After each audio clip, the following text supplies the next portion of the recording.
All right, well, thanks everybody for for coming here today for this AUKUS panel, the 1 year in review. I'm going to start by acknowledging we're here on Ngunnawal and Canberra land and pay our collective respects to others past, present and emerging. I'm David Shoebridge, a Green Senator in the party's defence votes, and I'm pleased to say we have 4 incredibly eminent panellists to do this year of review of AUKUS Pillar One.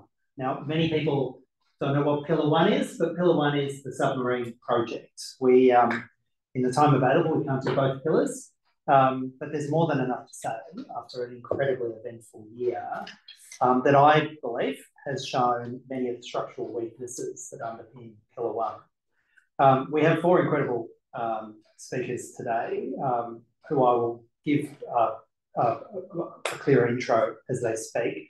We have Andrew Fowler, Emma Shortis, Clinton Fernandez and Marcus Hellier.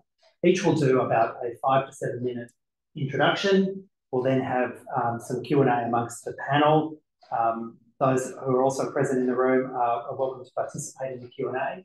I'm sure that after we hear from each of the 4 panellists, there'll be plenty of questions that arise, and perhaps questions amongst the panellists themselves about how we got here, what this means, and what the opportunity costs are.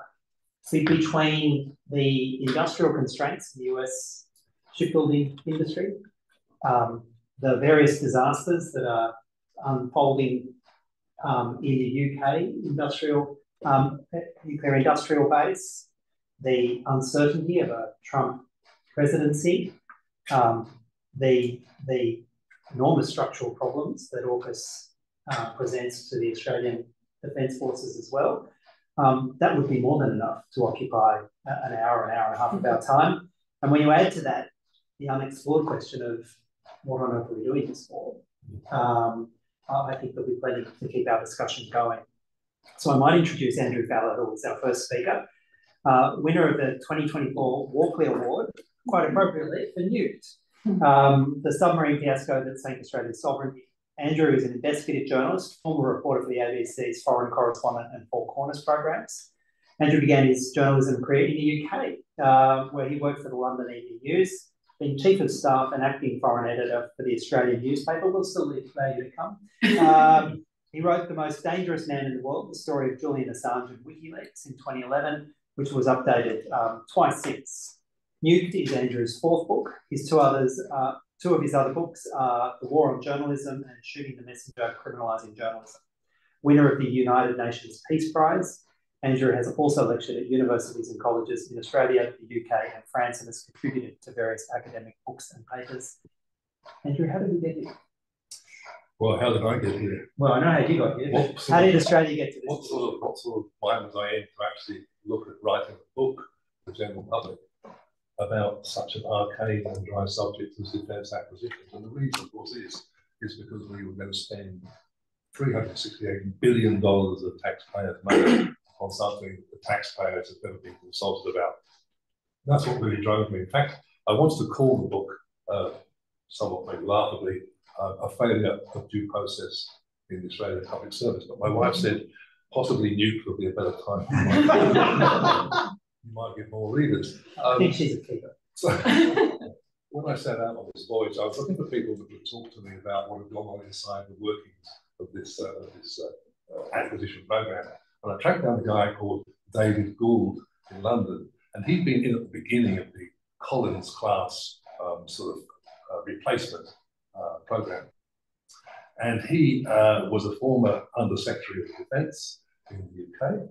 And he'd been called back in at the end after we'd been through what they called a competitive evaluation process to pick which submarine would be the winner. And he decided, and he said, look, clearly to me, I tracked down London, the French were the winners by a country mile. They absolutely beat everything. They said, actually, inside the Defence Department, there was a lot of pushback, really about the French, and I couldn't quite understand why that was so.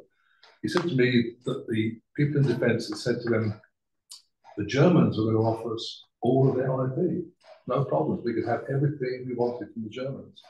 And he said to them, he told me, look, I said to them, well, why do you think that is? Why won't the French He said, well, we want the French to give us out their IP completely. And he said, the problem is that the French IP is worth a lot. It's really the best technology there is. And the German stuff isn't worth a pinch of salt. It's completely useless. So that's the reason that you should go with the French. And he also used an expletive to them, told me, to say, don't mess around with this. So we went from there. It's really a story in two halves, where the French have been anointed as the winners. And at that time, in 2016, the current director of national intelligence, Andrew Shearer, wrote a piece, a couple of pieces later on, but a piece at the time, saying that there was, get the wording right here, Australia and France had little in common strategically in the Indo-Pacific, and he thought it was better to go with the Japanese boat because it was a better fit with the Americans and better fit strategically.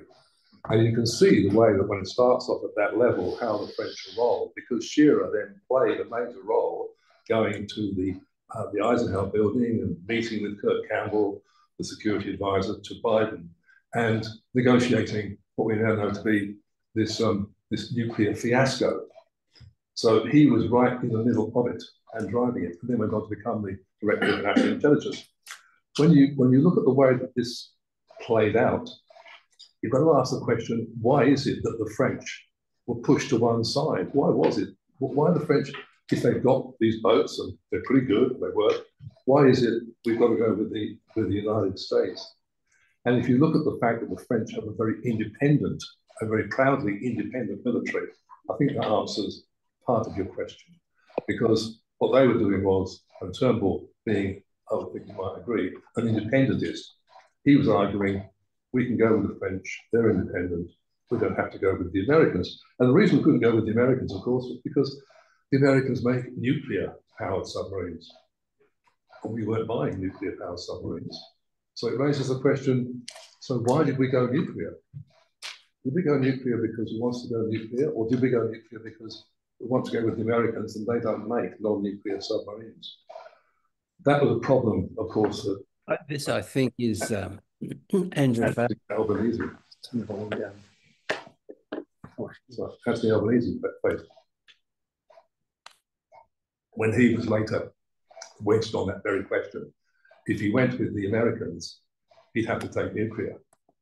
Okay, that would split the party. And if he didn't go with the Americans, he'd be accused of being anti-American.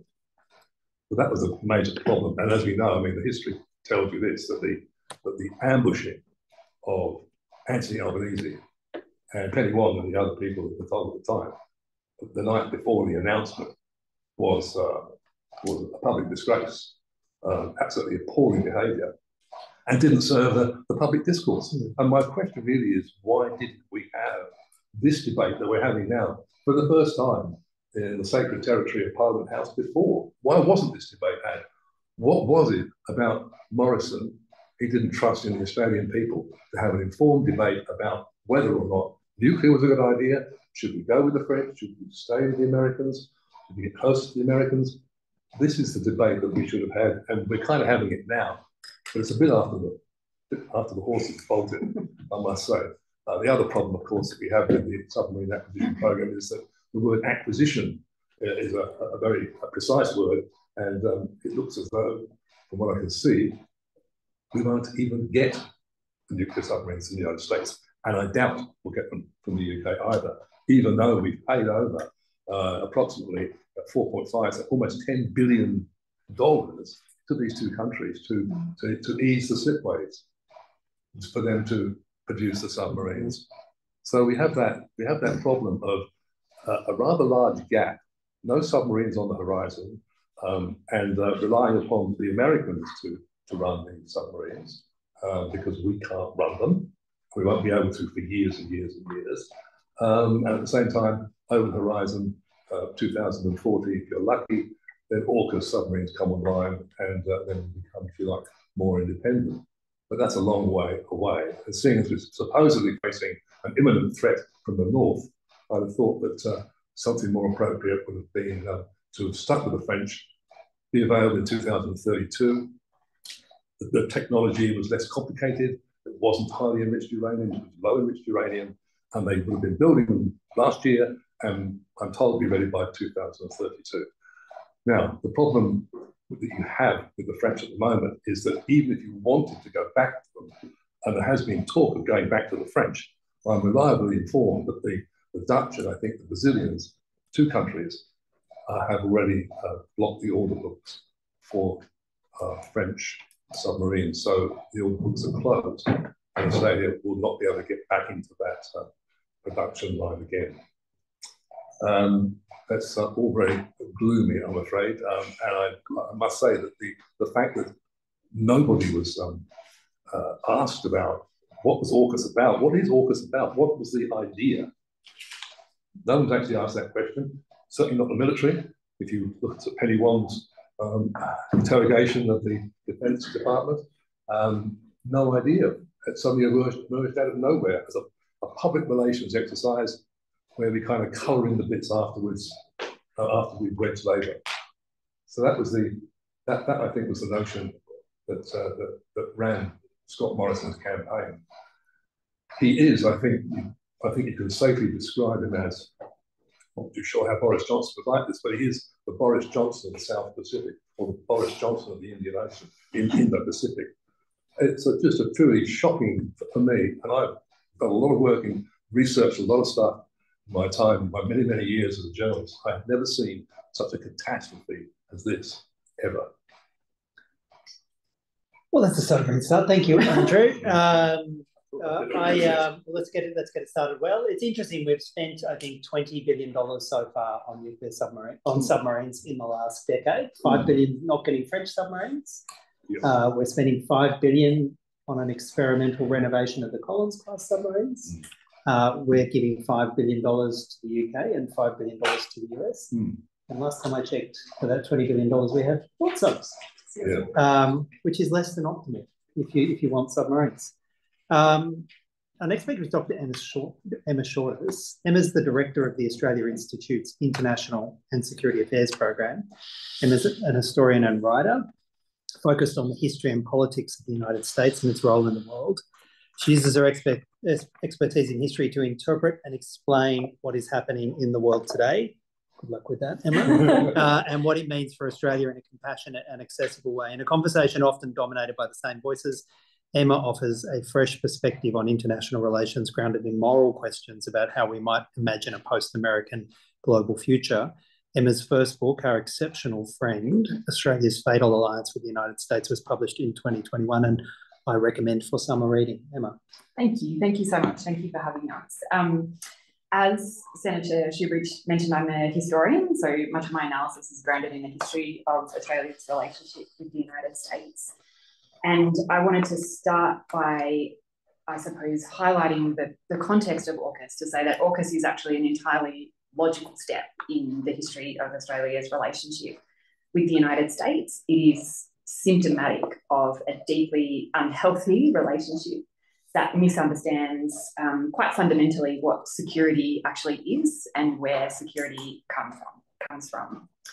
And that is reflected, I think, in the original announcement of the AUKUS deal, and this framing has fallen away now. It's not mentioned as much, but during the original announcement, AUKUS was described as a revival of the Anglosphere.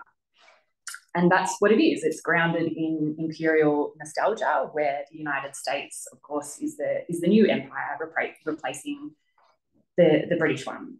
And in that sense, as Andrew highlighted in his book highlights so beautifully, the deal was a political stunt. It was always just a political stunt that then was retrofitted very badly into I suppose there was an attempt made to retrofit it into an industrial policy.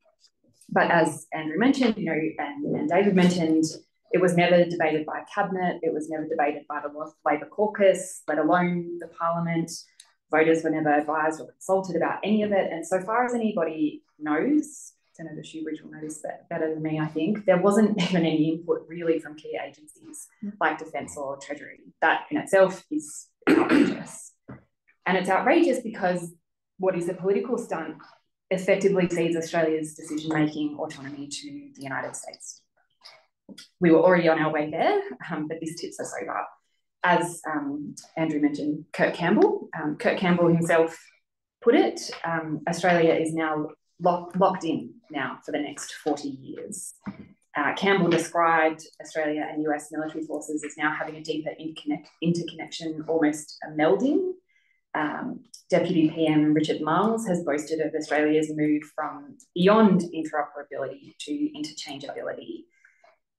And this is really significant because around the end of August this year, another US official revealed that Australian sailors will make up 10% of the crews on loaned US-flagged Virginia-class submarines, which we may never get, but this possibility has been flagged.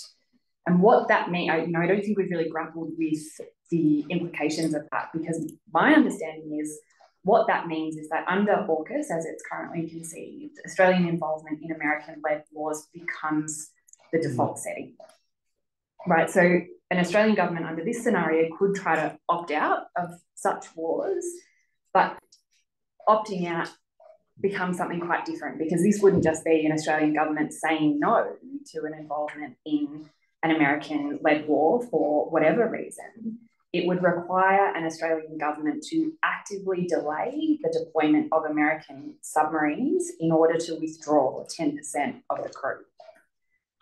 And I don't know about you, but I, at the moment at least, cannot imagine that an Australian government would be willing to do that, or that a US administration would leave itself dependent on a foreign power in that way, even a close ally, for the operation of a core submarine capability. So these are questions about Australian sovereignty and agency that we haven't had to answer before, and that I don't think we're really facing. And that is before we even get to the context of Donald Trump, which is pretty significant for Australia. And I think it's worth saying that some of the hand-wringing about AUKUS, about whether Trump is going to let us keep these submarines, obscures these much more dangerous questions for Australia. And I think I want to, I've only sort of got 2 minutes left, but the thing that I really wanted to highlight is that, of course, Trump sucks all the air out of the room, and much of the kind of framing of the alliance under Trump is that we have to manage Trump as an individual. We have to find out what he wants and give it to him in order for him to kind of stay on side and maybe give us those submarines.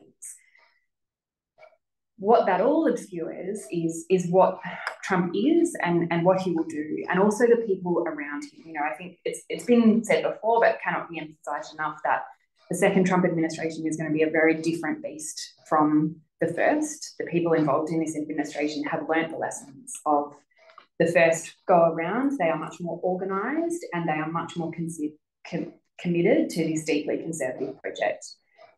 And I think there's a deep misunderstanding in both the United States and here in Australia about Trump's orientation to war. There is an idea that Trump is anti-war, that he is isolationist, and he is neither of those things. And that is even more true of the administration that he is assembling around him. Some of them, including Trump, are anti-specific types of war and specific types of people dying in those wars. But I think we have to be really careful about understanding the differences there, because the China hawks that Trump is appointing to all those key positions in the apparatus of American national security are rabid anti-China hawks. They are committed to the defence and the maintenance of American primacy at all costs, to the point where in Project 2025, which is the Heritage Foundation's project, which is deeply embedded in the Trump administration, makes recommendations for things like increasing American force posture by 50,000 personnel and shifting most of them to the Asia Pacific. This is a quite dramatic escalation of tensions, and that is what AUKUS ties us to that scenario. Trump does not offer us protection. He offers us a much more dangerous world. And that has to be the question, I think. Does any of this actually make us safer? Or does it in fact make us considerably less safe? And those are not questions that I think we're answering. Thanks so much, Emma. The general rhetoric about Trump being anti-war, and actually maybe he just wants a different war, and maybe we have a part in that different war, is something that I don't think there's been enough discussion about. And thanks for highlighting that, and we might get to it a little bit more in questions.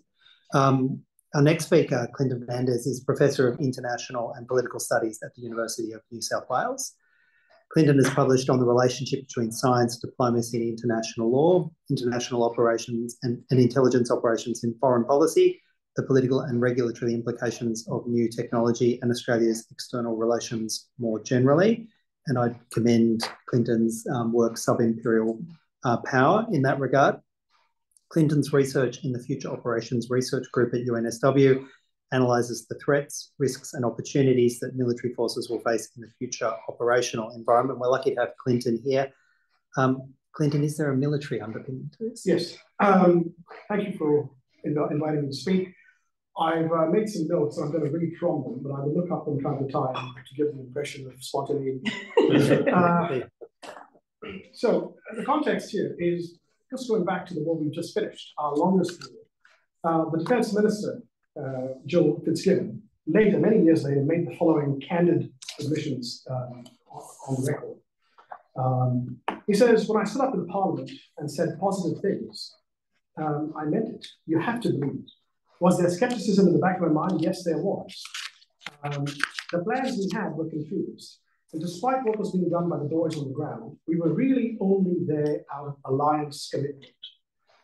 We were just marking time in Afghanistan. The boys weren't, but as a government we were. That's the political leadership. The military leadership, Major General John Cantwell. He says, everyone who looked at the picture I was seeing was feeling the same. My role became to bolster morale and tell them what they needed to hear, so they could keep going, keep fighting, keep sacrificing, and do the things we asked them to do. I particularly played to the heritage we carried as Australians. This was the general in charge of the military. The criticality of looking after your mates. What I didn't tell them was that this was all going to go to shit in a couple of years, excuse the French. That was in my head all the time. I had no doubt, absolutely no doubt, it would all come apart the minute we stopped looking, unquote. Now, this is, these remarks are instructive because today's true believers in AUKUS are just one generation up from true believers in the Afghanistan project, where the United States spent more than it did on the Marshall Plan to reconstruct Europe. Our estimates are reported range from $8 billion to $13 billion. And it took 20 years, trillions of dollars, 6 Australian prime ministers, and 4 American presidents to replace the Taliban with the Taliban. And so when we're looking at AUKUS and the futility of it, believe me, there is a lot more to go. Because there is an institutional filter, there's an institutional system of rewarding people who can believe the things they need to believe in order to implement the policy. It's not that individuals are misleading the public, rather the institution rewards individuals who believe what they need to believe in order to reassure their beliefs. So that's the context. Now, AUKUS itself is an agreement to transfer naval nuclear propulsion technology. I should declare my position. I believe that submarines are an essential defense capability for a maritime nation like Australia. They raise the stakes for any adversary contemplating hostile action against us. Yes, submarines are expensive, but countermeasures by a hostile force against our submarines will be much more expensive. Submarines allow the Australian government to act at a time of its choosing and under any realistic threat scenario. But I argue that our defense self-reliance can be achieved by conventionally powered submarines, not nuclear powered ones. I'm not talking about experimental technologies, but proven technologies. And this is called air-independent propulsion. Air-independent propulsion submarines are a proven technology that converts chemical energy into electric power at high efficiencies. They go as deep as nuclear-powered submarines. They can lurk in an area for months. They can go up to 3 weeks without having to surface to recharge their batteries. Their hydrogen fuel cells and their Stirling engines are much quieter than nuclear-powered submarines, which have large meshing gears between the steam turbines and the propellers. And they must also keep their reactor cooling pumps running. So in other words, injecting hot water into the ocean, which can be detected from space from low Earth orbiting satellites. AIP submarines are lighter as well. They are better at shallow water operations. There are advanced industrial countries that use AIP submarines. Germany, Sweden, Norway, Italy, Spain, Portugal, and Israel, which is the nuclear-capable state, all use AIP submarines. They are cheaper than nuclear-powered boats, meaning many more could be purchased. with more local maintenance jobs throughout the life of the boat. We could have 20 modern off-the-shelf submarines built in Australia or enhanced by Australian industry for $30 billion. And buying them, as Senator Rex Patrick has argued, would free up funds so we can acquire more fighter jets, a $40 billion defense industry resilience package, national shipping fleet, long-range rockets, and other artillery systems, utility helicopters, shoulder-fired anti-aircraft missiles, and more. So Australia can, in fact, achieve self-reliance for much less than the advertised cost. And Dr. Hellier will address the cost analysis next. But the core question is, what is the real goal of AUKUS? The real goal of AUKUS is to demonstrate our relevance to the United States. It is not to reduce the threat to Australia. We are paying for the United States for it to set up its fleet in Australia. As the architect of AUKUS, in future, I think he will be regarded as one of Australia's most significant prime ministers, Scott Morrison said. You won't find any, I'm not presenting this as political, this is all words. You won't find another defense agreement anywhere in the world where your ally is paying to support the industrial base in your own country, in the United States. That's what he said on the 8th of November 2023. The boats may never arrive, but the real goal, not the disclosed goal, the real goal of policy will have been achieved, even though the boats may never arrive, because we are demonstrating our relevance to the United States. But my objection is that that goal, the real goal, is not been disclosed to the public, because therefore they are unable to make an informed choice about the opportunity costs, such as the loss of other defense items and the cutbacks on non-defense items, education and so on. The real goal of American policy is to establish and defend its military bases by placing them as close to enemy territory as possible. This goes back all the way to 1951, the year the ANZUS Treaty was signed. I'm citing Douglas MacArthur's favorite address to the US Congress.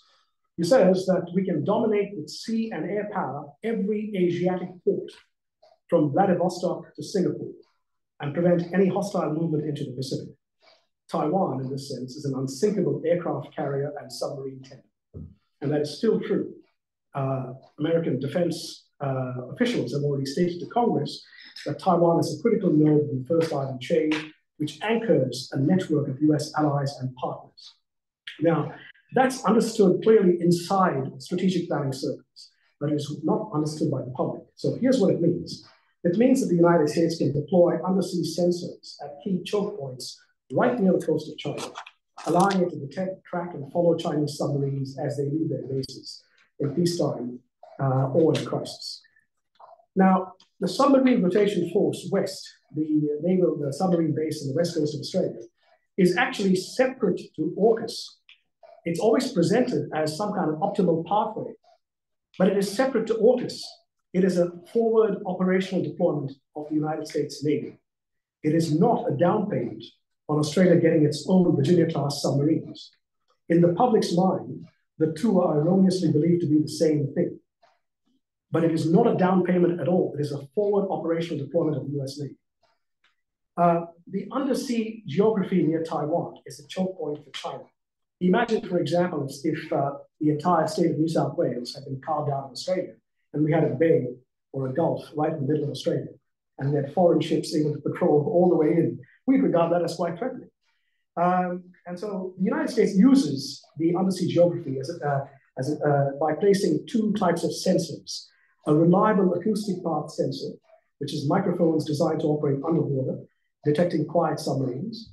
And the second type of sensor is monitors the deep sound channel, which is a layer in the oceans, 1 kilometer deep, that is acoustically isolated from the ocean layers above and below it. Putting these two sensors constitute 5 anti-submarine warfare barriers that Chinese submarines must cross. China could lose 2/3 of its submarine force by the end of its first patrol if it crossed all those barriers during the crisis. And so the United States, by placing its bases as close to the edge of enemy territory as possible, and then defending them and patrolling them, creates a potential risk for China. Our goal with AUKUS is to demonstrate our relevance to that goal, not to defend Australia or to provide security for Australia. And what I'm saying is the real rather than the declared goal of AUKUS should be disclosed so that the public can make its own mind as to the opportunity costs for defence and non-defence items. Okay, questions? Thanks. Thanks, Clinton. A kind of disturbing scenario for the undisclosed purpose of AUKUS. I'll do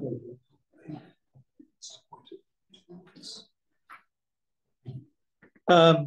And we will unpick some of that as we. And just it's very important that the underlying is the key thing that should be. Sure. You good, yeah. Our final speaker before we go into the Q&A is Marcus Hellier.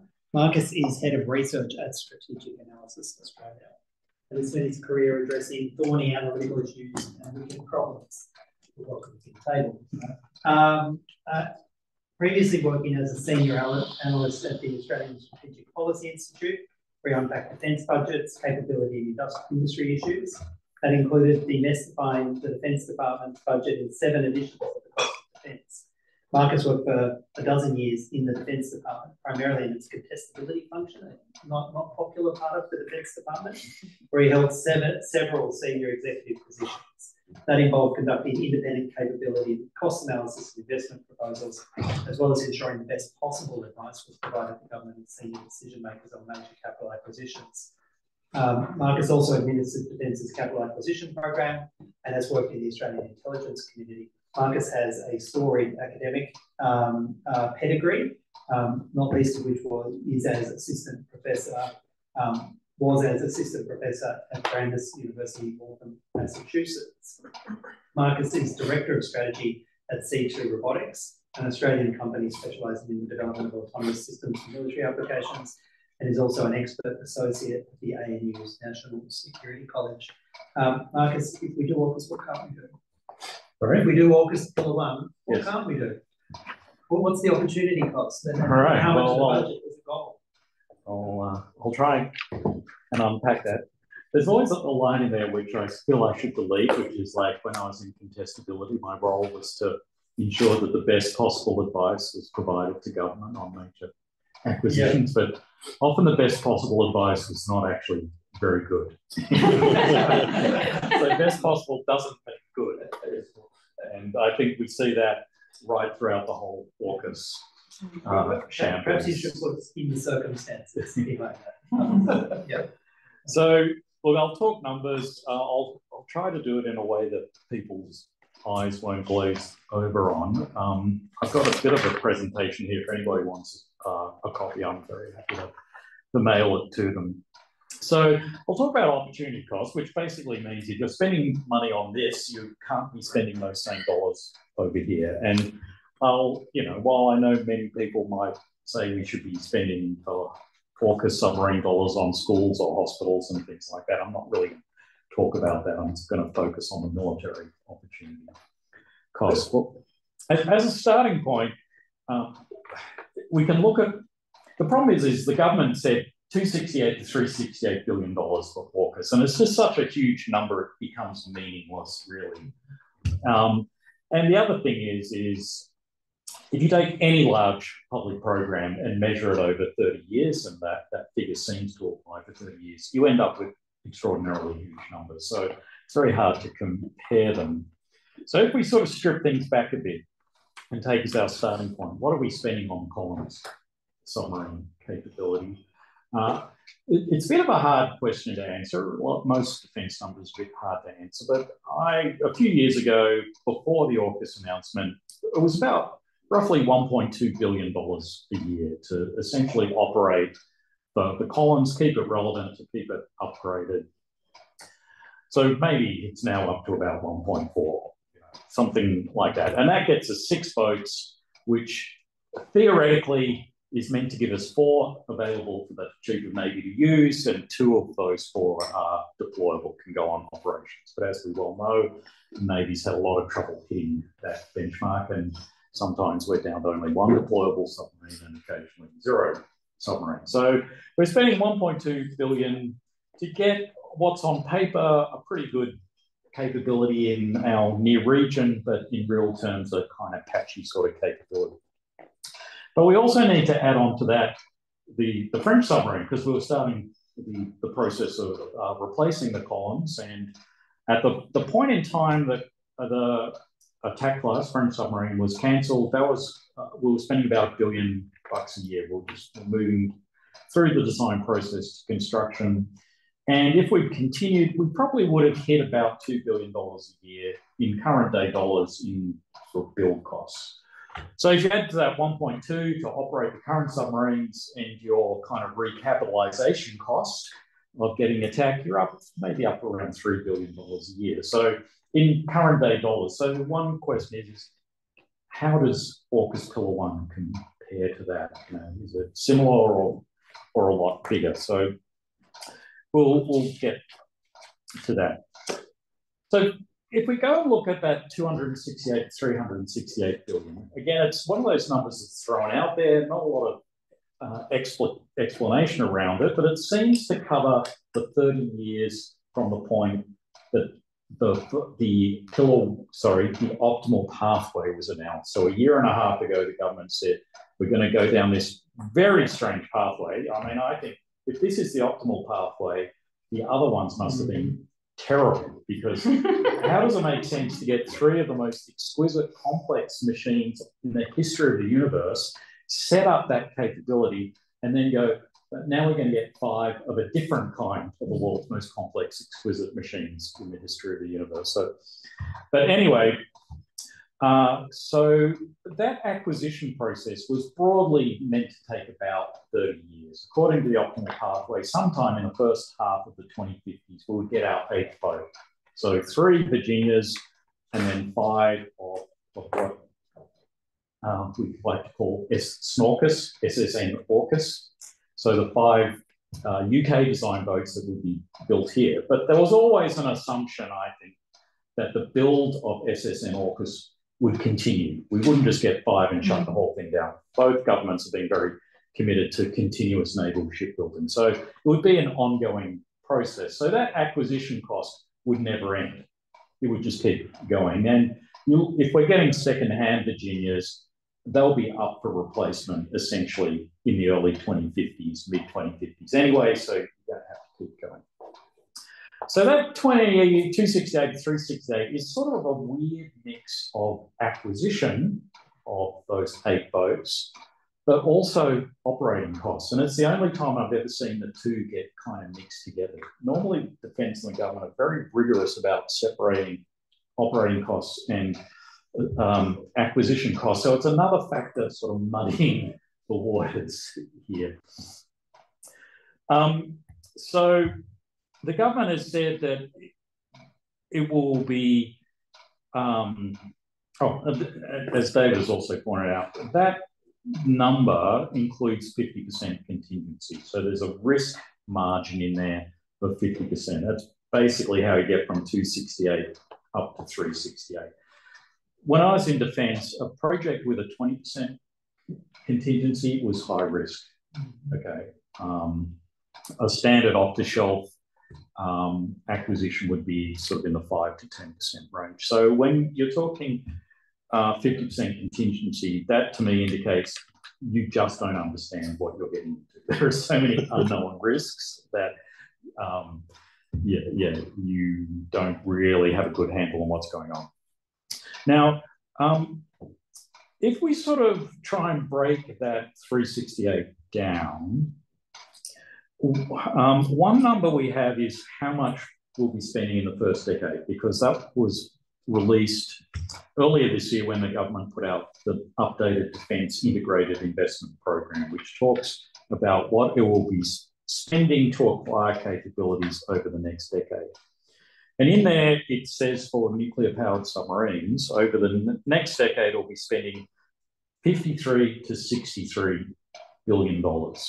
Okay, so that's sort of the first chunk, which sort of makes you think then roughly the second decade will be around about another $100 billion, because that's when we're starting to operate some boats. And then the third decade, and you can sort of see, here's the 3 decades, and these are the boats arriving. So first decade, we're not actually operating any boats at all. Second decade, we're starting to get 3 boats, the 3 Virginia boats online. And it's not until the third decade that we start getting close to the full 8 number of boats. And so the key point is for that first decade, which ends roughly 2032, that is when the government has said, if the optimal pathway all goes well, when we're meant to be getting the first Virginia. So essentially for that first decade, for $53 to $63 billion, we get no capability in that period. Okay, no capability in return for that $53 to $63 billion. Okay, now,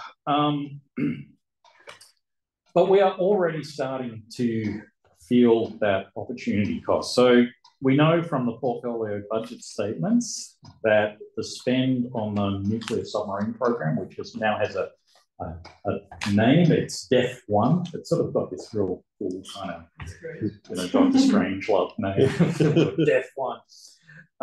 Its budget this year is $2,591 million. So about $2.6 billion this year already, okay? And we are 10 years away from having an actual boat in service. Again, as a point of comparison, there's only been one other defence project that has spent over $2 billion a year, and that was the F-35 Joint Strike Fighter program.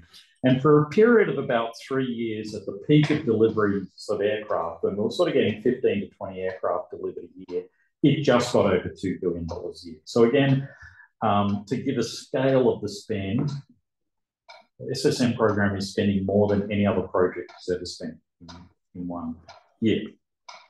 Now, if you sort of try and map out the spend spread, and again, the key thing is you've really got to understand spend spread, like annual figures, if you want to try and break down the 268 to 368. So if we take the 53 to 63 over this decade, and you go, well, okay, first year it's 2.5 billion. Well, we've still got to spend another 50 to 60 billion over the rest of the decade, and we start building that up. And we know the plan roughly for the first 4 years because the portfolio budget statements gives the forward estimate, so the next 4 years. We can sort of map that out, but then even though 2.5 billion is a lot of money, it doesn't get you very far towards 53 to 63 billion. And so to hit that kind of money, you need to be spending $8 to $10 billion a year to get that money out the door. So when you sort of try and reverse engineer Defence's spending plan, by the end of the decade, we're probably up around $10 billion a year. Okay, so if we go back to compare what was the columns costing us, about 1.2 billion plus maybe 1.5 to 2 billion to build the attack class, that's the kind of scale of difference that we are looking at. Now, on top of that, we also have another horrible shipbuilding boondoggle, which is the attack class frigate program, which I have described as grotesque. It's this grotesque program where we're spending $27 billion a year for 3 ships. We also know its projected spend over the decade, and that's another $22 to $32 billion a year. So those 2 programs combined are a quarter of Defence's acquisition budget over the coming decade. Similarly, the Hunter-class frigate is not going to deliver anything until the end of the decade. So again, we are spending 22 to 32 billion for no capability. So you combine those, quarter of our budget is actually delivering nothing in this year. Another way of another comparison is to compare us to the US. So we sort of think the US spends a lot on shipbuilding. Maybe, but it's actually only about 4% of its defense budget. You could argue it should be spending more if it wants to keep up with China, but for better or worse, it's spending about 4% of its defense budget on shipbuilding. Over the coming decade in Australia, we'll be spending around between 11 and 14% of our total defence budget on shipbuilding. So proportionally, about 3 to 3.5 times as much as the US. So that's gives an indication, I think, of the structural distortion in our defence budget, driven primarily by submarines, but also by the Hunter. And on top of that, we've now got the general purpose frigate, which is a 11 billion plus program on top of that. I'll just sort of address one point, and that is supporters of the submarines say, well, the government has topped up the defence budget. The ministers have said many times, well, we've put in an extra 5.7 billion over the forward estimates to cover submarines. And that is true. Unfortunately, it's virtually all in the last year of the forward estimate. So finding that 2.5 billion this year for SSNs has had to come out of other programs. So there's the additional money this year in the defence budget is only 400 million, so not 2.5 billion. So we're already sort of feeling that impact. The other number that the government says is, well, we've topped up the defence budget by 50 billion over the decade. And again, you can see those numbers in the portfolio budget statements. You can see that. But nearly all of that is for the submarines. It's that submarine gap between what the French attack class is going to cost and the SSNs. So 38 billion of that 50 billion is for the submarines, the additional cost of nuclear submarines. And you go, well, great, they've topped up the budget. The problem is twofold. First of all, due to high inflation since the COVID emergency, defence has kind of lost $50 billion in buying power. So that new money, it can't do both. It can't fill the gap left by loss of buying power and pay for submarines. It can only do one of those two. So if it's paying for submarines, defence is already starting at a $50 billion hole. And how it's dealt with that is in the development of the new investment program since the Defence Strategic Review came out last year. Defence went into its hole, rebuilt the IIP, and they publicly said to make it fit the funding envelope, they had to remove $70 billion worth of planned capabilities. What does that include? Well, it includes ballistic missile defence, includes integrated air defence, it includes refuelling ships. I mean, the list sort of goes on and on and on. So when you spell out all of those capabilities, it's a very long list of stuff that defence had to give up in order to free up the money for SSN. So the opportunity cost is very, very real. Now, some of the more hawkish people in the room, which is probably me, would say, well, you need to increase the defence budget beyond 2% of GDP. You can't get your wish list on 2% of GDP. The evidence for that is the UK, where they have their naval nuclear program, so attack submarines, ballistic missile submarines and ballistic missiles. They've been trying to do it on 2% of GDP, and the effect has been a kind of withering of every other capability. And I think we are entering that same situation here. So I'll leave it there. I've gone on a little too long, and yeah, happy to answer questions and hopefully ask a few questions. Yeah, thank you. Well, I mean, I have a series of questions that come as a result of that. I suppose one of the things we haven't addressed is the information. Part of the information we got this year was about the US industrial capacity on the Virginia-class submarines. To provide a surplus of submarines for Australia, they need to be producing around about 2.3 Virginias a year. And every year they don't, the number increases. They'll probably get up to 2.5 Virginias a year by next year. They're producing around about 1.2 to 1.3 Virginias a year. We have put I think 3 billion Australian already into that, promised 5 billion Australian into the US industrial capacity. That doesn't seem to have moved the dial. Indeed, the latest report seems to suggest that they're going to be stuck at about 1.2 to 1.3 for the next 12 months as well. And then the US industrial capacity will also have to be building the Columbia-class submarine as well, which is much bigger than the Virginia. It's given a higher strategic priority by the US because that's their second strike capability.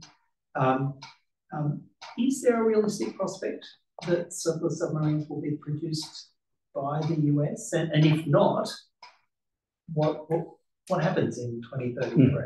Well, if I can jump in. So there's a sort of two-part answer to this. The first one is, yes, when you compare, so unlike Australia, where there's no transparency around defence, the US provides very detailed information. And we can go back to US budget documentation and see their submarine production schedule as it was planned out before AUKUS was announced, and we can compare to what it is today, and there has been no change in terms of actual delivery dates for submarines. So by 2032, when theoretically we're meant to be getting our first submarine, there will not be any more Virginia-class submarines in existence than there were 3 years ago before AUKUS.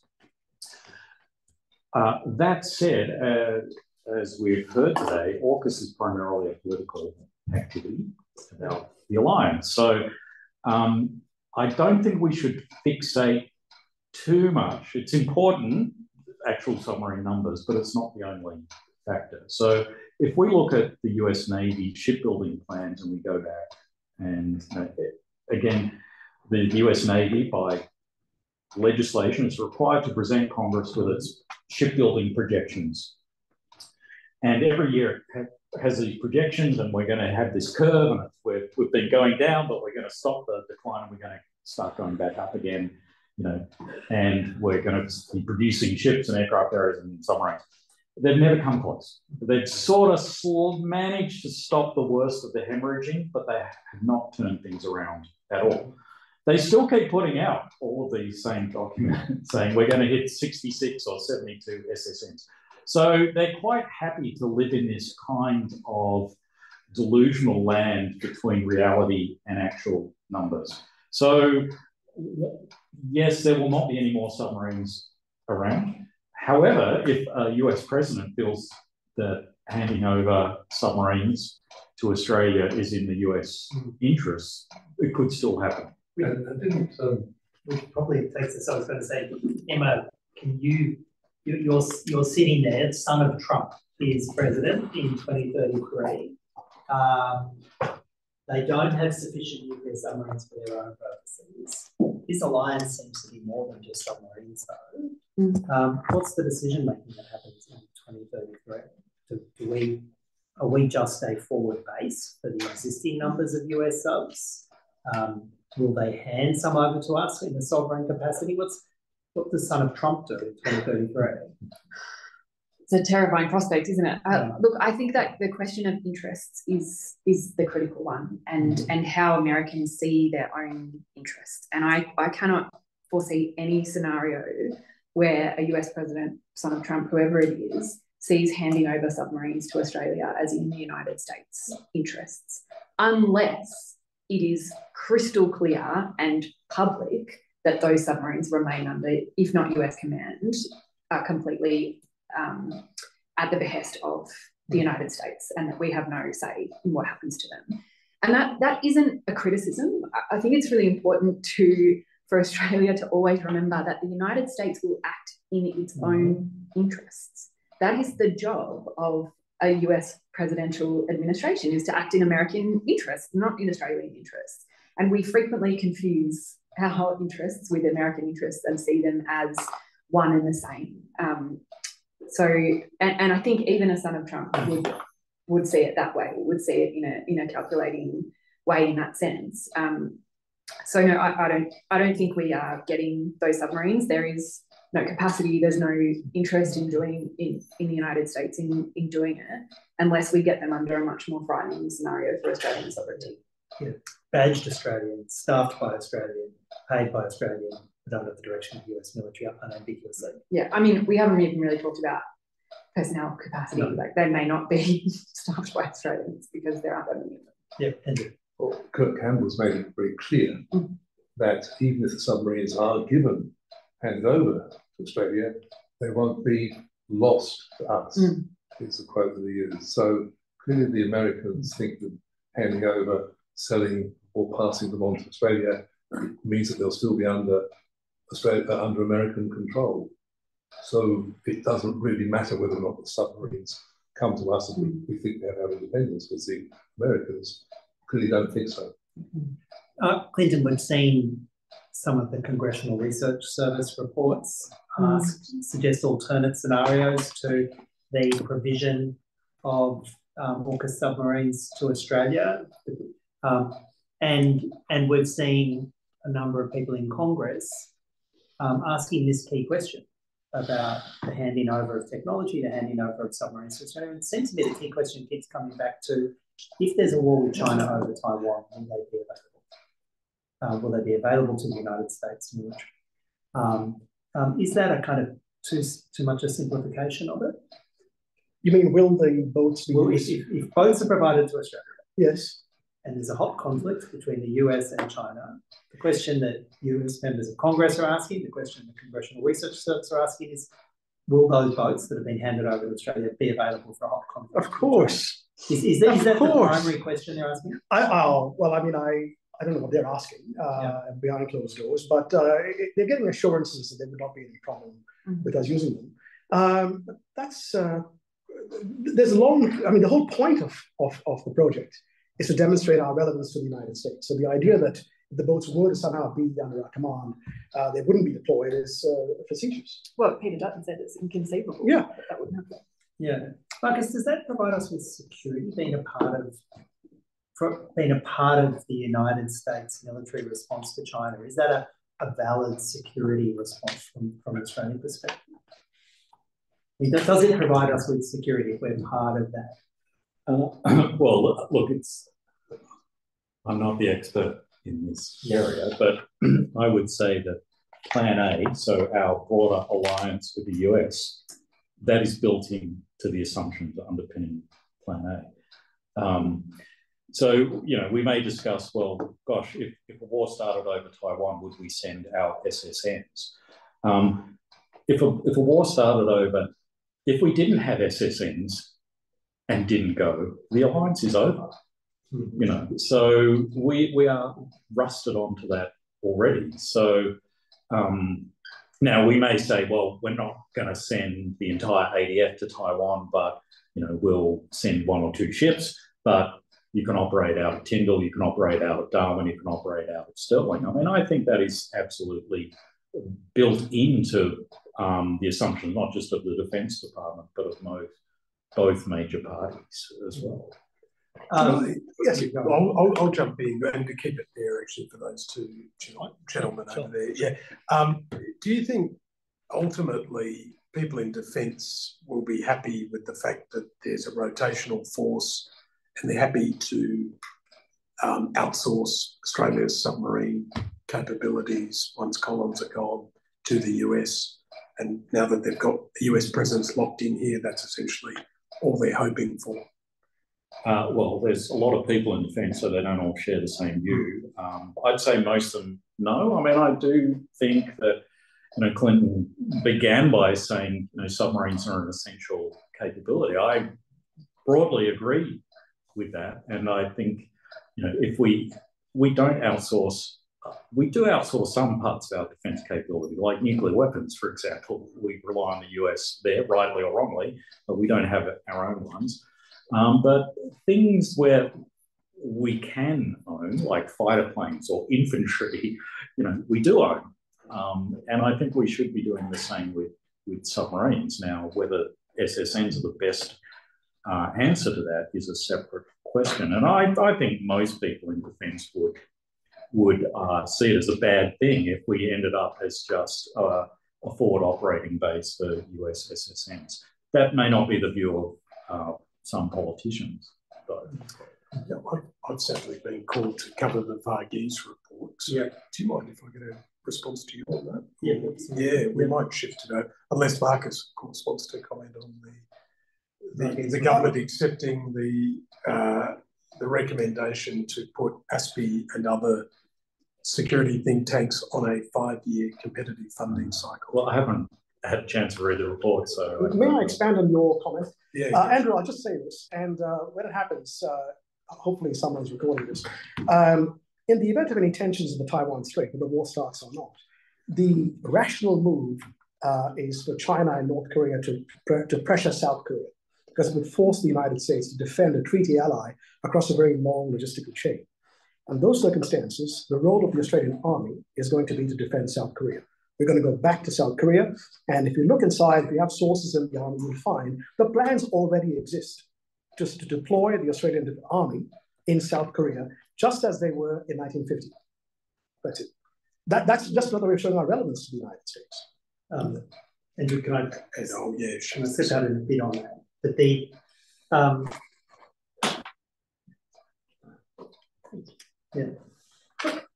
But one of the remarkable things that hasn't been discussed is Australia is in the middle of spending $7 billion in capital costs to expand HMAS Sterling for the rotational Force West. We're spending $7 billion explicitly to build a US nuclear submarine forward base off Perth. It's not pretended that it'll produce a capacity really for an independent. Those facilities would be then used for an Australian SSN force. Well, if we get an Australian SSN force, that $7 billion would be usable for that. But for the next decade, they will only be usable for US, and if a UK submarine can ever make it this far, a UK submarine.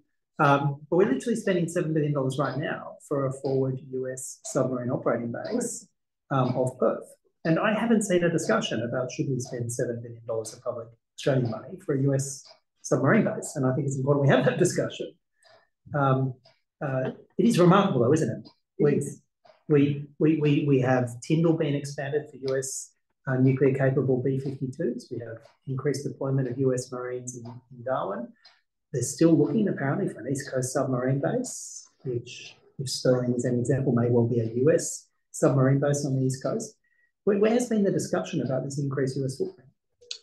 Can I just say, we won the Iraq war and the Afghanistan war because our real goal was to demonstrate our relevance to the United States. So the declared goal may have been weapons of mass destruction or whatever else. But really what happened in Kabul or Baghdad was irrelevant. The real goal was not disclosed to the public, and we achieved the real goal, which was to demonstrate our relevance. And that is what has not been disclosed even now at AUKUS. Look, before I go, I will get a comment from you if that's okay. Is that okay? Yeah, or do you want to do it after? Can I do it after quickly? Yeah, I'm going to have to go. I understand, but I'll track you down. Perfect. 40 minutes. Up there. Yep. Thank you, guys. Yep. Thanks, Andrew. Thanks. Good. One of the things that has happened in the last 12 months as well is Australia legislating for nuclear waste. Again, you know, the decision to accept nuclear submarines happened, and then afterwards, everybody realised that it involved hundreds of kilograms of highly toxic weapons-grade uranium at the end of this. Is there a realistic prospect that we can deal with that problem when the US and the UK have not dealt with the problem since the 1960s? Well, if I can jump in on this. Yep. So a few months after the initial AUKUS announcement, I and a couple of colleagues published a quite large report back at ASPI on the issues we would need to grapple with in the transition from our columns capability to a future SSN capability. And one of the points we made in that is under no circumstances should we agree to keep the nuclear waste, because we just would, you know, the cost involved in setting up a facility would be extraordinary for a small number of submarines. And the US actually has these facilities already. Now, it basically involves digging big holes and sticking the waste in the holes. It's not sort of terribly sophisticated.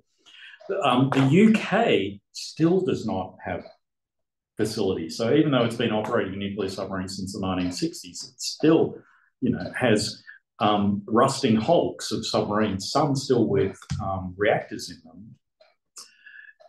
You know, and I just didn't want Australia to be in that situation. So it'd be crucial for us to say, if we get US votes, to return the reactors and the fuel to the US. Now, that has not happened. And I just think we're going to be in the same situation as the UK, which is we will just obfuscate for decades and decades and decades while nothing gets done. So if you want to have interesting summer reading, the UK It's called the Committee on Radioactive Waste Management, UK Committee on Radioactive Waste Management. It's been operating for decades. They have been tasked with the job of finding a permanent solution to UK nuclear waste. They are have been operated for decades. They're in the process of recruiting people who may help them with that task. And their most recent report suggests that if all goes well, by the mid-2060s, they should have a solution. This is a century after they launched their first HMS Dreadnought, a century after it. The UK's initial plan for dealing with their nuclear waste was to fill their used submarines with concrete and sink them in the middle of the Atlantic. That had treaty problems. Nuclear submarines are no different from civil nuclear waste in this regard. Yeah. So the world has been operating civil nuclear reactors generating electricity since the 1950s. And as far as I'm aware, there's still only one big hole in the world, which is in Finland, to act for long-term storage of the waste. So it's a problem that everybody around the world has successfully ignored or deferred for a very, very long time. It falls outside the electoral cycle. Andrew. I was about to say, do you think then that the low-enriched uranium would have been a better option because of the waste problem isn't as severe? The French system. I would have thought, so if this is purely about submarines and not the alliance, you would have gone with the French because of the myriad advantages of low-enriched uranium. Yes, yes. So this argument that, well, if that was put out right at the outset, that, well, if you went with French submarines with low-enriched uranium, every 10 years you need to refuel them. So we would need a nuclear industry to generate the fuel. I just think is a crazy argument for a number of reasons. First of all, if we have 8 SSNs, regardless of the fuel, you have a nuclear industry. Like operating, maintaining, upgrading, repairing, safely operating 8 nuclear reactors inside a boat is a nuclear industry. So we are going down the nuclear industry path. Anyway, it may not be a civil nuclear industry, it's still a nuclear industry. The other thing is what would stop us buying the fuel from the French every 10 years and refueling them ourselves, or simply sailing the submarine to France and having the French do it? They're quite portable. And the argument is said that the American submarines will be locked up for 25 years, and that the French, you have to change the rules every 10 years. But don't the American submarines also have to be serviced, have a downtime every 10 years when you can do both? Yes, they still have a deep maintenance cycle where they're put in dry dock, go through a 3 or 4 year deep overhaul. The nuclear reactor is decommissioned for that time. So it's still a nuclear industry of a sort. So Emma, I'm going to put you on the spot to respond to Clinton's thesis, which is Australia won Afghanistan and Australia won Iraq, even though those wars on any objective standards were terrible losses for the people of Iraq and Afghanistan and terrible losses for the West. Is that a valid way of looking at our relationship with the United States? Is it such a degree of dependency that whether the objective facts of the war, whichever way they go, if we're there loyally supporting, is that really what we want out of those wars? I think it depends on who you mean by we. I think we have to be careful in how we understand that. But certainly, I think Clinton's thesis stands up when you look at the behaviour of Australian governments in particular, who historically will do exactly as Clinton said. They won't even wait to be asked by the United States to join American wars. They will preemptively promise involvement, and you can see that going back to the history of Korean War and the Vietnam War. So that is entirely historically consistent, and what it is a paranoid desire to continually reinforce this apparent security guarantee that we have from the ANZUS Treaty, that the United States will come and rescue us if we ever need it, which isn't in the ANZUS Treaty. It doesn't exist. We do not have a security guarantee from the United States because the United States will always act in its interests.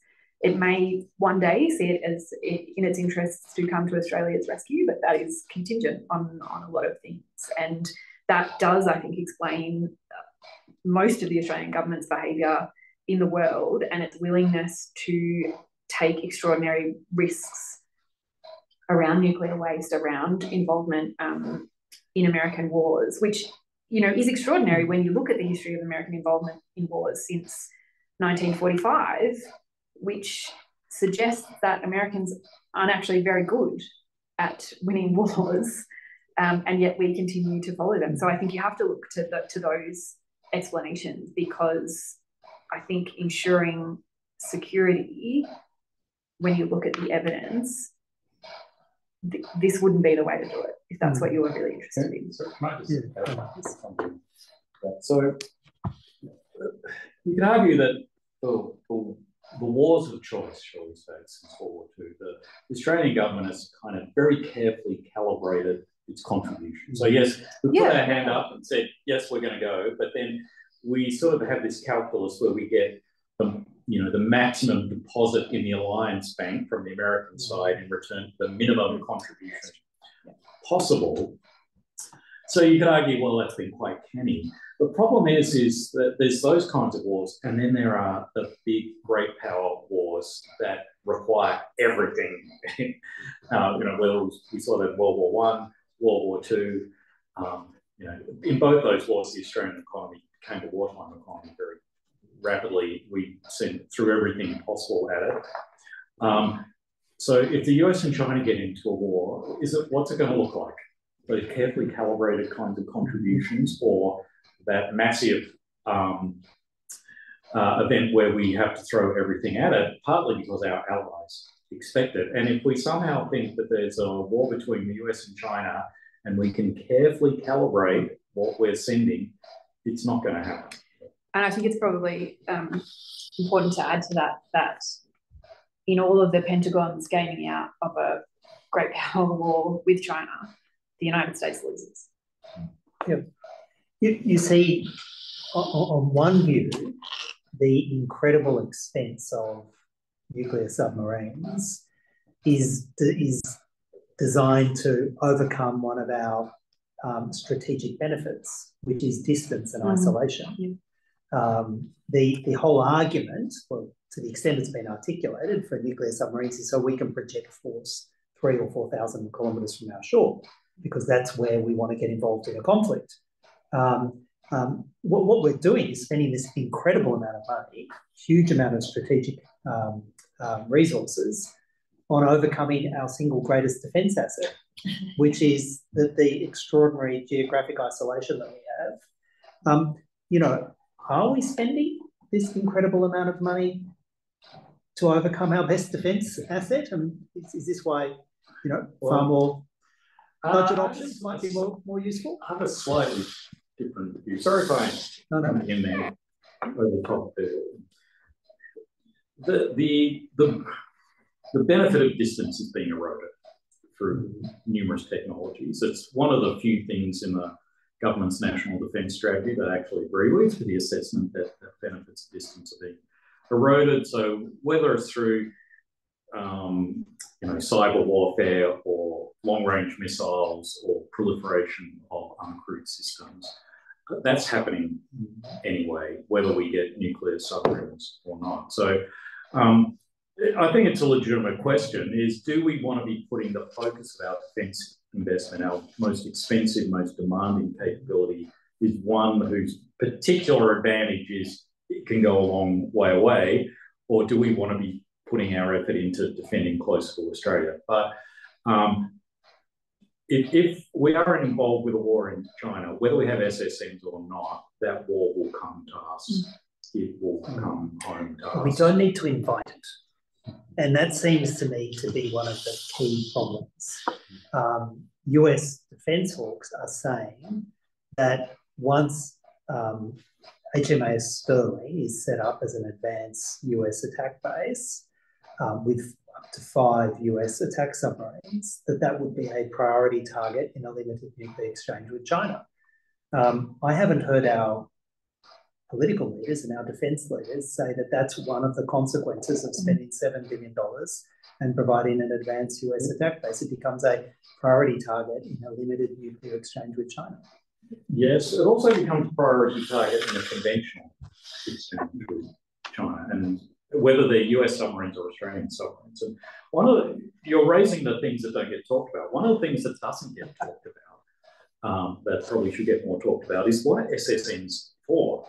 They're not just faster, longer endurance versions of conventional submarines. They have particular roles, and in the way the US uses them, one of their roles is to track the other side's SSVNs. And if we are now in a interchangeable world, so you can use an Australian submarine to do what a US submarine is meant to be doing, we're now in that game, potentially, of tracking Chinese SSBNs and also SSNs. So if we're in we're now in that nuclear kind of game as well. And so that makes our SSNs an important target. If the Chinese see that we're threatening their nuclear deterrent. If Australian SSNs or Australian-based SSNs are able to take out China's second strike capability, they may be taken out in a first strike, is one of the concerns that people have raised. And I think it's a valid concern. And particularly when Washington may be undertaking the analysis that should frighten anybody, you know, would a US president, Emma, would a US president trade Perth for Los Angeles? Of course, no question.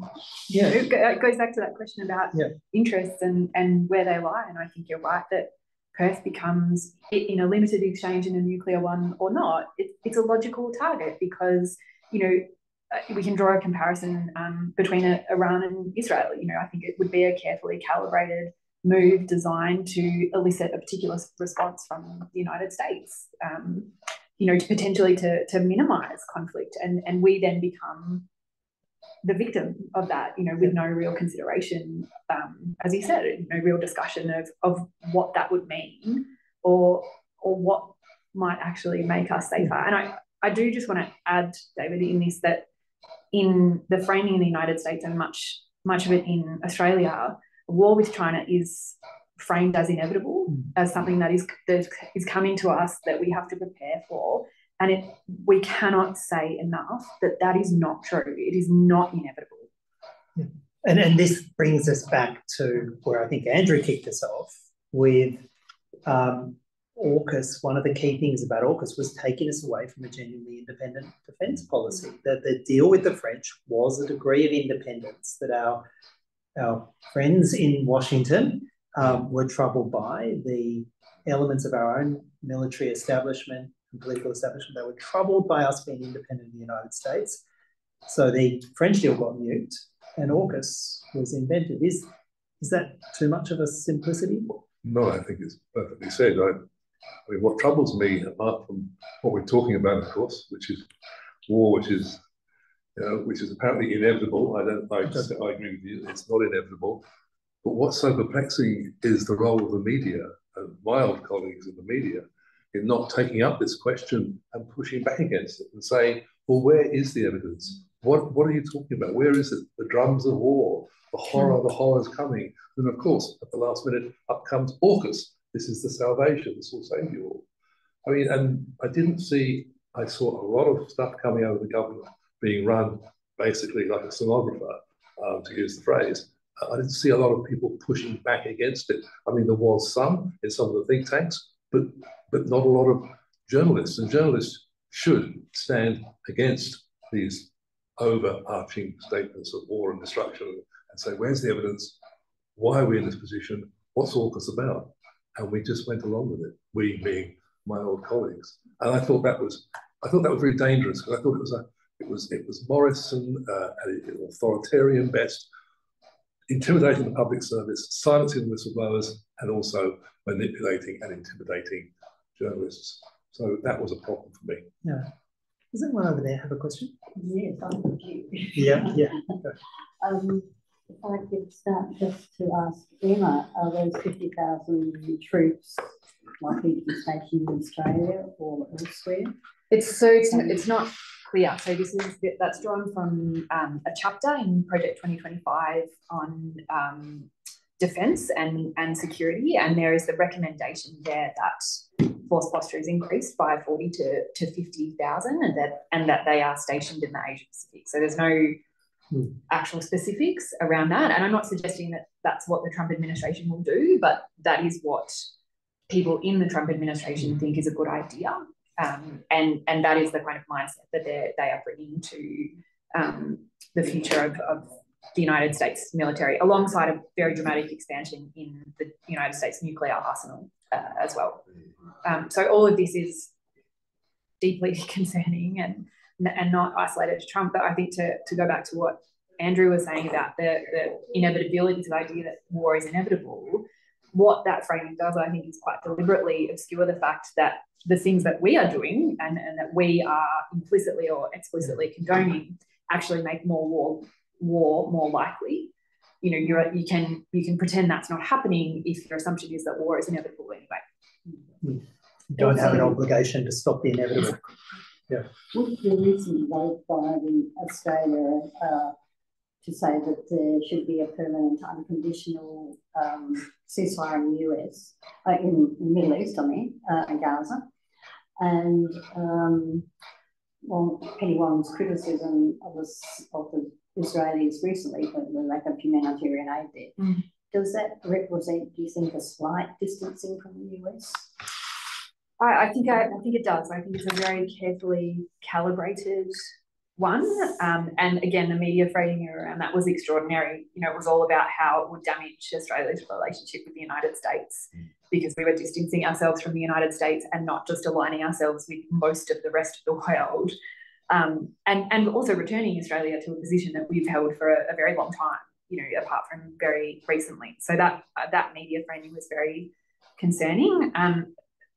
But I do hope that is an indication, again, a very, very careful one from the Australian government around maintaining some level of distance. And my hope is also that, you know, maybe this is possibly too optimistic, but maybe it's kind of putting us on the way to recognising that we do actually have a lot of power and agency in the world that we can use, and that our closeness to the United States, you know, I'm not an advocate for severing our alliance or anything like that, that actually our closeness to the United States can be used in that way to advocate for better outcomes, you know, to advocate for our interests and the United States, and then allow the United States to do things like go to Israel and say, look, even Australia, even our closest allies that is saying this to you, you know, we can buy the United States some breathing room in this. We could have done that with the Biden administration anyway. We can't do that with the Trump administration. But there's a sign there that, you know, we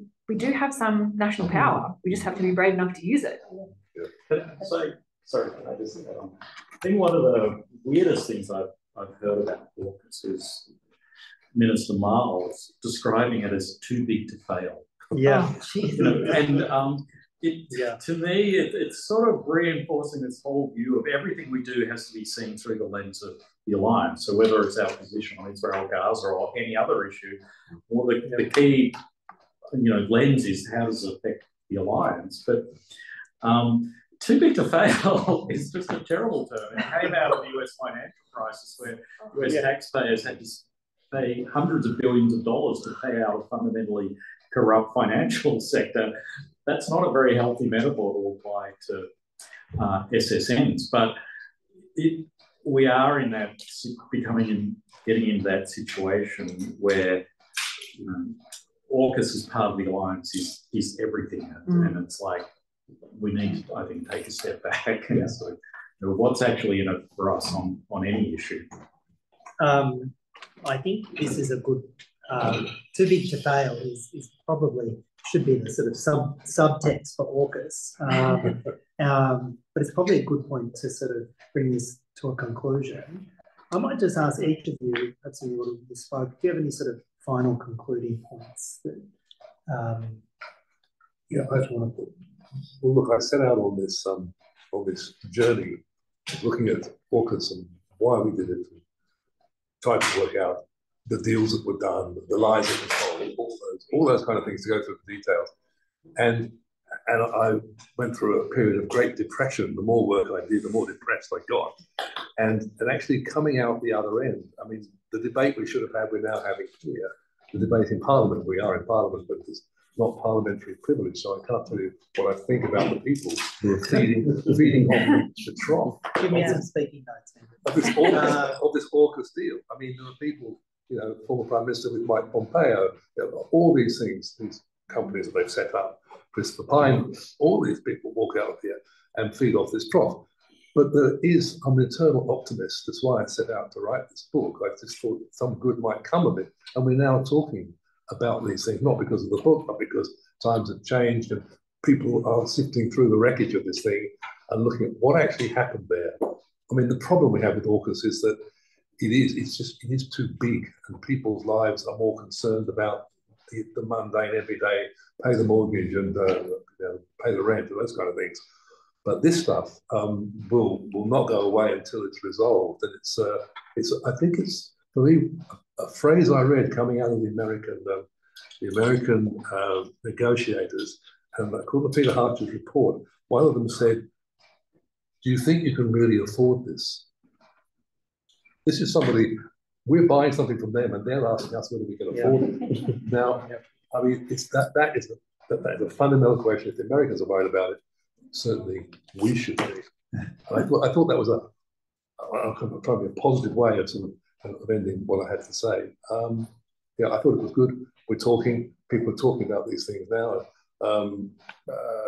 The global roaming is doing a 6-part or 4-part program on this now. It's coming out, it's just starting on the weekend. So this debate is now being had. Of course, it's at the reverse end of where it should be. Yeah, better late than never. That's what I like. That's positive. Yes. Yeah. Thank you. I think I am also weirdly optimistic about it. You know, things are so bad. You know, I spent 2 weeks in the United States at election time, and it's really frightening. It's much more frightening, I think, than we realise at the moment what is happening in the United States with the rise of American fascism. But in that, I think, lies a moment, for a very rare moment for Australia to reconsider who it is we want to be in the world and how we want to behave. And AUKUS is so bad, it is so grotesque that it is, you know, and it's assembling odd coalitions of people against it because it is so bad no matter what angle you look at it. And I think that, you know, the noise that's coming from the grassroots of the Labor Party, the work that the Greens have done, the work that independents are starting to do because their constituents are raising it with them are all really positive signs, I think, for some democratic pressure on foreign policy in Australia that just hasn't existed because of a locked-in bipartisan consensus. So I actually think we can kill it. Like, I think nothing is inevitable. You know, these kinds of policy decisions, not unlike stage 3 tax cuts, for example, are locked in until all of a sudden they aren't. So I don't know if that's just me consoling myself, but I am optimistic. I think it's an incredibly difficult uphill battle, but, you know, as I said, nothing about this is inevitable. Yeah, somebody said to me that every stupid policy, once it's floated, at some point gets trialled in Canberra, but they don't always get completed. So maybe that's the point. Clinton. About what? Just to wrap up. Yeah. Well, the costs of the alliance have always been overseas deployments, Afghanistan, Iraq, Vietnam. They are always calculated in terms of the costs to us, not to the costs to the people on the receiving end of things. And so, for that reason, the alliance will remain quite strong, and support for AUKUS will outweigh opposition to AUKUS. Until the costs to the people on the receiving end are made part of our calculation, there's just no sense that it occurs in Australia. I would imagine the US alliance will remain very popular, and despite misgivings, there won't be enough opposition, despite public opinion might not be fully supportive. There won't be that much opposition to it because the costs of all these deployments are calculated in terms of the cost to us, our veterans, not to people on the receiving end of violence. Do you think there might be, if it was a coalition government, I mean a true coalition government, of minority parties, that there might be a way of turning it around. I've never seen any of them show that much interest in, say, for example, the espionage operation conducted against East Timor at a time when it had just come out of a genocidal operation. So the costs of our operations to the people on the receiving end are not part of our calculation. And until the effect of our alliances on them becomes part of it, and it's not, I see no sense that there will be any kind of change. So the US alliance will remain quite strong. Marcus, is $10 billion a year coming directly out of an already stretched defence budget? Is that when we get to the cost point, when it starts to get real?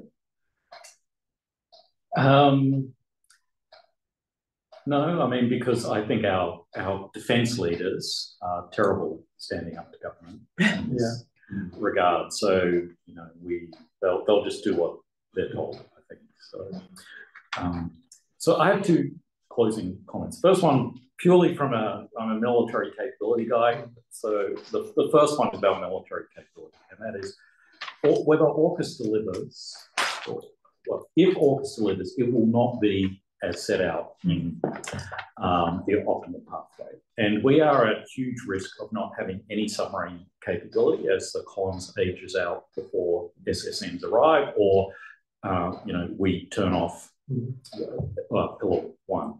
So we are in a really terrible situation, and the Navy service fleet is in a similarly bad situation. So we need to be developing Plan Bs. So not Plan Bs that sit on the shelf to be activated, break glass in case of emergency should Pillar One fall over, but we need to be actively pursuing Plan Bs. Now, my own pet one is probably not one that many people in this room would share, which is the B-21 bomber, but we need to be, they're not just little Plan Bs, but big things that we need to be doing at the same time, which is probably why we need a defence budget, certainly at least 2.5% of GDP and pushing 3% of GDP. The other point is a transparency one. And even though we sit around the table bashing up the US, there is far greater transparency in the US system. Why? Because the executive and the legislature are separate bodies, and the legislature jealously guards the prerogatives and will pass legislation forcing the administration to disclose information. Here, we don't have that same situation. We have a few, you know, brave voices like Senator Shoebridge, you know, pushing for greater transparency, but we are on a trajectory of diminishing transparency, and everybody needs to be pushing harder for that. Whether you want AUKUS to succeed or not, we need greater transparency. It will only succeed if there is greater transparency and awareness of the risks and understanding of how to address those risks. And maybe some protection for public service people that might want to speak out in case of a breach of procedure. Yeah. We get free accommodation at the Alexander Economy Centre if you speak out. So whether you're pro-AUKUS or anti-AUKUS, we need greater transparency. And you know, as your book pointed out, we got into this through a complete lack of transparency. Yes. Marcus, Clinton, Emma and Andrew, thank you so much. Perhaps the only chat so far, the only critical analysis that's happened inside Parliament of AUKUS. Let's not make it the last one. I really appreciate all of your contributions today. Thank you. See you next year. Yeah. Thank you. Thank you very much for coming. Yes. I mean, it seems like cyber warfare is pretty much to a stop.